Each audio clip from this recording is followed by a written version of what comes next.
Good afternoon, everybody. Uneducated Economist. I have a couple of articles I want to share with you guys talking about the semiconductor shortage. And you know these chips, right? These chips that are keeping all the new vehicles from being completed, and not just vehicles. I mean, it goes into all kinds of electronics. So these semiconductors, these chips, when they came up in short supply and started causing the vehicles to come up in short supply, the demand for used vehicles started going up, and those came in short supply. And anytime you ever have a supply and demand issue, what do you see with the prices? The prices go through the roof. Now, the manufacturers of these semiconductors, they are ramping up production. But just like everybody else, they had a supply crunch take place. As the demand for electronics picked up, they also had the same suffering of being shut down. So they had to go through the same shutdown problems as everybody else. At the same time, the demand for the products that are purchased that use their product in them started going up. So the demand for the semiconductors started increasing as the people were buying these electronics because they're going to be stuck at home. They wanted new TVs, they wanted new game consoles, they wanted to mine Bitcoin, whatever.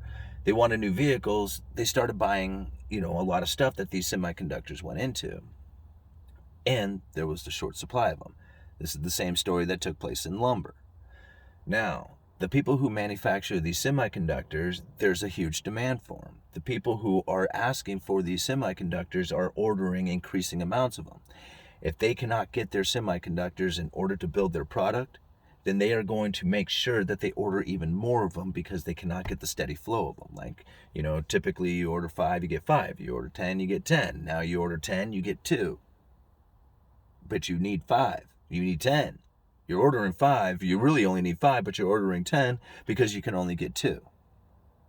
And so now the demand is way up here, the need is only here, and what they're actually getting is way down here. So the products are not coming in supply. As the demand has increased, now the manufacturer is increasing their production to try and meet that demand, which is actually only truly at 5, but they see 10. The the producers are only getting 2. Now you have an issue, right? So the demand is huge. The supply is starting to pick up, but it's not filling that demand because the demand's at 10. Once it hits actual production, they can absorb up to 5, so you're going to start seeing the flow, and then all of a sudden there's going to be a glut.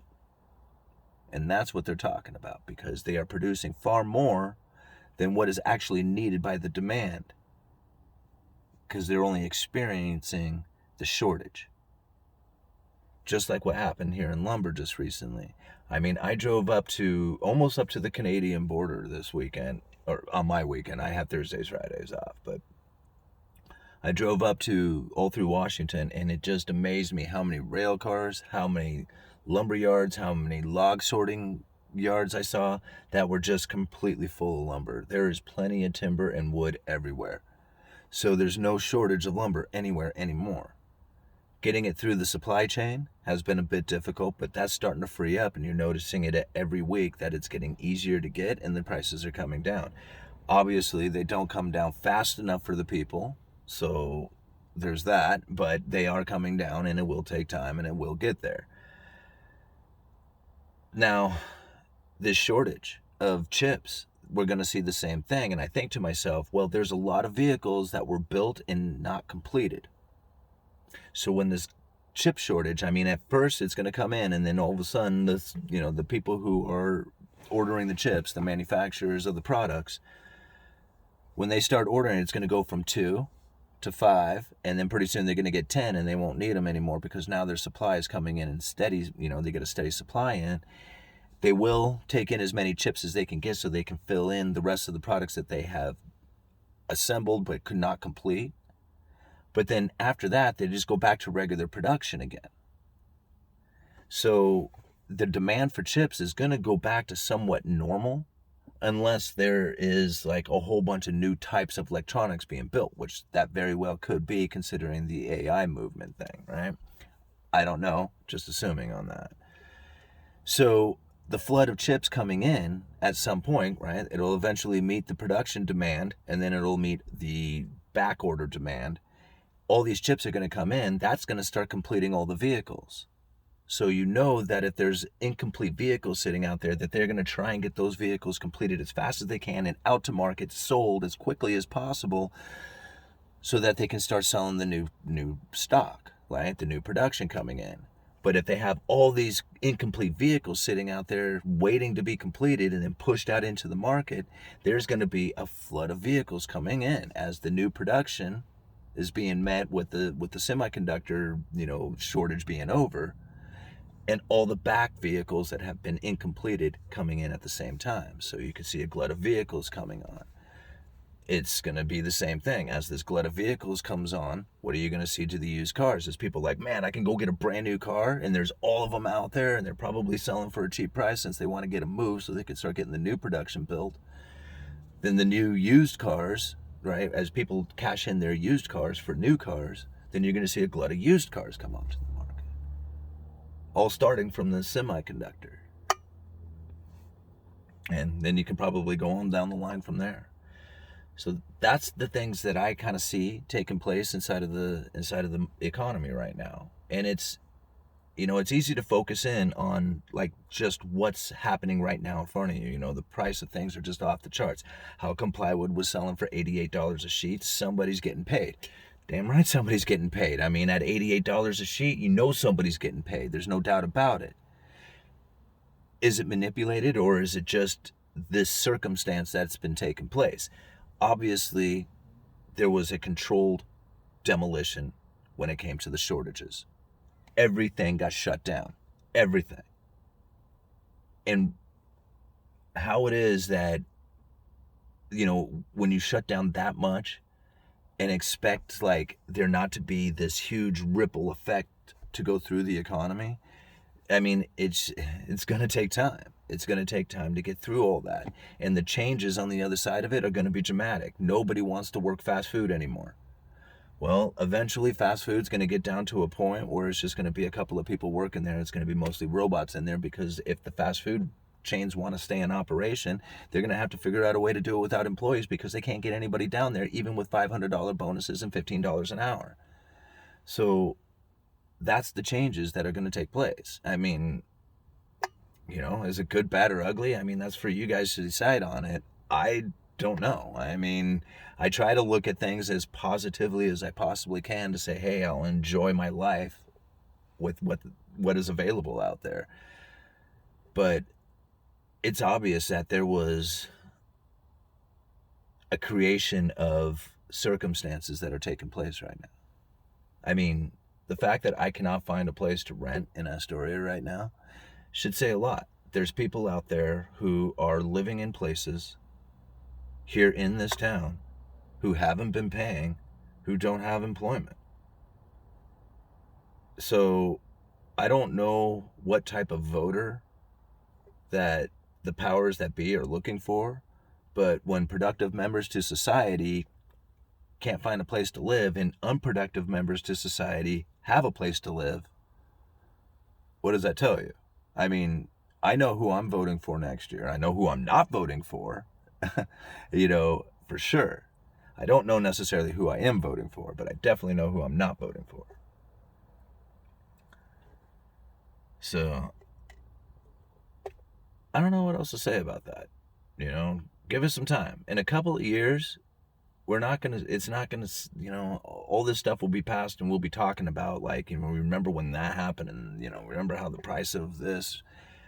Is it going to go back to normal? I have no idea what's going to go back to a normal price. Some things I still haven't seen change yet, right? Still waiting on the 15-pound felt to go up above the $32 that we've been selling it for the last 5 years. Still haven't seen a change yet. So, I mean, there's some things that are still back where they originally were that are still normal. A lot of things are not. And some things are not going to go back to normal. I have no idea where lumber's going to land. I see it coming back to a high normal. A lot of people kind of got on me last video that I did saying that the operation cost for some of these BC mills is around $500-600 per thousand. And they jumped all over it, saying that like 500-600 per thousand. What do you mean? They were operating at a profit at 300 or 400 per thousand for a long time, but now they have to operate at 500 or 600 per thousand. Why is that? Well, I mean, I guess if you had watched all the videos, we would talk about how the stumpage fees are going up, how the tariffs are still kicking in, and how all the transportation has gone through the roof. Has caused the prices for their production to be up. All right, and they don't operate or having trouble operating under that 500 per thousand now. And you think about it, these BC mills, when they were operating at 300 or 400 per thousand, they had salvage mode going on up there in the British Columbia area. They were trying to cut more trees and mill them up. They were trying to push out more lumber. So yeah, accepting the 300 or 400 per thousand was probably a way for them to go through their salvage mode and be able to deal with these dead trees that the beetles had infested and not allow, or not just let them sit there and rot. So there's a lot of reasonings why lumber prices are probably going to end up settling at a new normal that's much higher from what we have experienced in the past. I don't know.